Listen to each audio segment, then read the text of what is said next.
নমস্কার, সবাই কেমন আছেন? অস্মিতাস কিচেনে আপনাদের সবাইকে স্বাগত জানাই।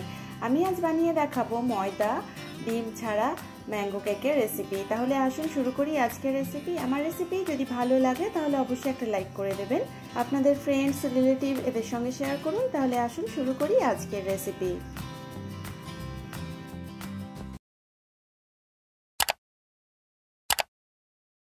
মিক্সিং জারের মধ্যে 1 কাপ সুজি নিয়ে নেব। সুজিটা একটু মোটা দানার আছে, এটাকে খুব ভালো করে গ্রাইন্ড করে নিতে হবে।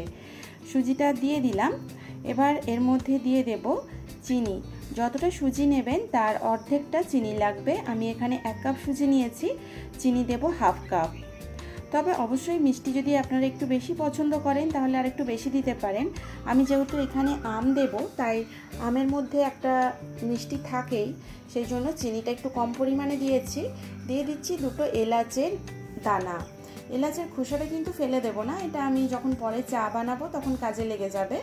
সুজি, চিনি, এলাচের দানা সমস্ত কিছু খুব ভালো করে গুঁড়ো করে নিয়েছি।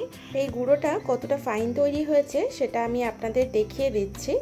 একটা স্প্যাচুলা নিয়ে আমি দেখিয়ে দিচ্ছি। দেখুন ঠিক এরকম তৈরি হবে। এবার এই গুঁড়োটাকে আমি একটা স্ট্রেনারের সাহায্যে খুব ভালো করে ঝেড়ে নেব। এতে করে কোনো রকম দানা থাকবে না, একদম ঝরঝরে যেরকম কেক বানানোর জন্য দরকার সেরকম সুজি আর চিনির পাউডার তৈরি করে নিতে পারবো। ঠিক এইভাবে এই গুঁড়োটাকে ঝেড়ে নিতে হবে। হয়ে গেছে। এবার যখন কেকটা বানাবো তখন দেখবেন কতটা সফট তৈরি হয়। ঠিক এইভাবে আপনারা একটা ঝাঁঝরির সাহায্যে ঝেড়ে নেবেন, তাহলে খুব সুবিধা হয়।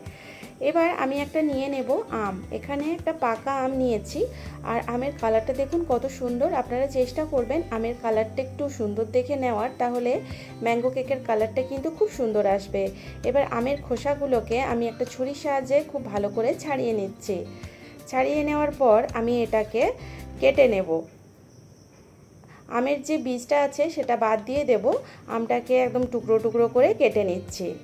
আমি যে আমটা নিয়েছি সেটা কালারটা যেরকম সুন্দর, মিষ্টিও খুব। আপনারা চেষ্টা করবেন টক আম না নেওয়ার, যতটা সম্ভব মিষ্টি আম দিয়ে এই কেকটা বানানোর। আমটা কাটা হয়ে গেছে। এবার আমি একটা মিক্সিং জার নিয়েছি, এর মধ্যে আমের টুকরোগুলোকে দিয়ে দেব। এবার দেব 1/2 কাপ দুধ। দুধের সঙ্গে যদি দুধের সর থাকে তাহলে আপনারা সেটাও দিতে পারেন, এতে করে কেকের টেস্ট কিন্তু আরও ভালো হয়। এবার এটাকে ব্লেন্ড করে নেব। এর পেস্ট তৈরি হয়ে গেছে। এবার সুজি আর চিনির যে গুঁড়োটা রেখেছিলাম তার মধ্যে এই পেস্টটাকে দিয়ে দিলাম। এবার একটা স্প্যাচুলা দিয়ে খুব ভালো করে এটাকে মিশিয়ে নিচ্ছি। খুব ভালো করে মেশাতে হবে যাতে করে এর মধ্যে কোনো রকম লাম্পস না থাকে। এমনিতেও কোনো রকম লাম্পস থাকার কথা নয়, কারণ আমি যেহেতু স্ট্রেনারের সাহায্যে খুব ভালো করে এর গুঁড়োটা ঝেড়ে নিয়েছিলাম। দেখুন তৈরি হয়ে গেছে। এবার এটাকে ঢাকা দিয়ে 40 মিনিটের জন্য রেখে দেব। অন্যদিকে গ্যাস ওভেনে আমি একটা প্রেসার কুকারে খানিকটা বালি নিয়ে একটা স্ট্যান্ড বসিয়ে দিলাম। এবার এটাকে 5 মিনিটের জন্য প্রিহিট করতে দেব। আপনাদের কাছে যদি বালি না থাকে তাহলে নুন দিয়েও এই কাজটা করতে পারেন। এবার 40 মিনিট পর আমি ঢাকাটা খুলে নিয়েছি। ব্যাটারটা একদম রেডি হয়ে গেছে। এর মধ্যে আমি দিয়ে দিলাম 2 টেবিল স্পুন বাটার। বাটারটাকে গলিয়ে নিয়ে দিয়েছি।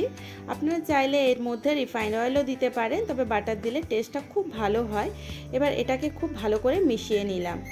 40 মিনিট রাখার ফলে সুজিটা খুব ভালো মতো ফুলে উঠেছে। আর এর মধ্যে এবার মিশিয়ে দেব একটা আমি ইনো নিয়েছি। ইনো আপনারা যদি ইনো না দিয়ে করতে চান তাহলে বেকিং সোডা আর বেকিং পাউডার দিয়েও বানাতে পারেন। আমি এখানে ইনো দিয়ে করছি। খুব ভালো করে মিক্স করে নিলাম। তবে এটা খেয়াল রাখবেন যেন ওভার মিক্স না হয়ে যায়। ইনোটা এই ব্যাটারের সঙ্গে মিশে গেলে এটাকে রেখে দেবেন। এবার একটা কেকের মোল্ড নিয়েছি, এর মধ্যে সামান্য একটু তেল দিয়ে দিলাম। এবার একটা অয়েল ব্রাশ দিয়ে এটাকে গ্রিস করে নিচ্ছি। এর মধ্যে আপনারা চাইলে সামান্য একটু ময়দা ছড়িয়ে দিতে পারেন, কিন্তু আমি শুধু তেল দিয়েই করব, ময়দার কোনো প্রয়োজন নেই। এবার এই যে আমি ব্যাটারটা রেখেছিলাম সেটাকে এর মধ্যে ট্রান্সফার করে দিলাম।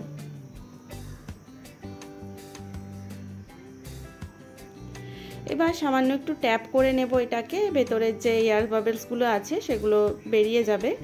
উপর থেকে একটু কিশমিশ ছড়িয়ে দিচ্ছি। আপনাদের কাছে যা ড্রাই ফ্রুটস থাকবে আপনারা সেটাই দিতে পারেন, কোনো অসুবিধা নেই। যেটা ভালো লাগে সেটা টুটি ফুটিও দিতে পারেন।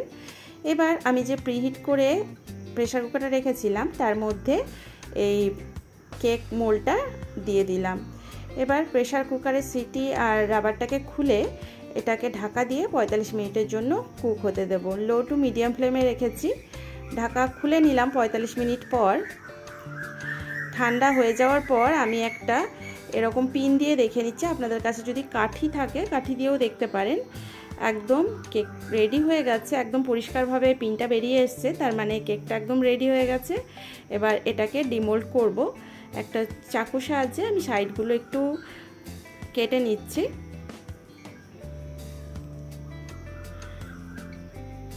পেছনটা একটু ট্যাপ করে নিচ্ছি হাত দিয়ে, এতে করে তাড়াতাড়ি বেরিয়ে আসবে। দেখুন একদম সুন্দর পারফেক্ট ম্যাঙ্গো সুজি কেক রেডি। বাচ্চারা কেক খাওয়ার বায়না করলে আমরা অনেক সময় ময়দার কেক দিতে চাই না, তখন এইভাবে সুজি দিয়ে বানিয়ে দেবেন।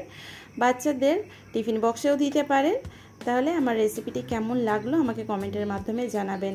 আপনারা সবাই খুব ভালো থাকবেন, সুস্থ থাকবেন। আবার দেখা হবে নেক্সট কোনো ভিডিওতে।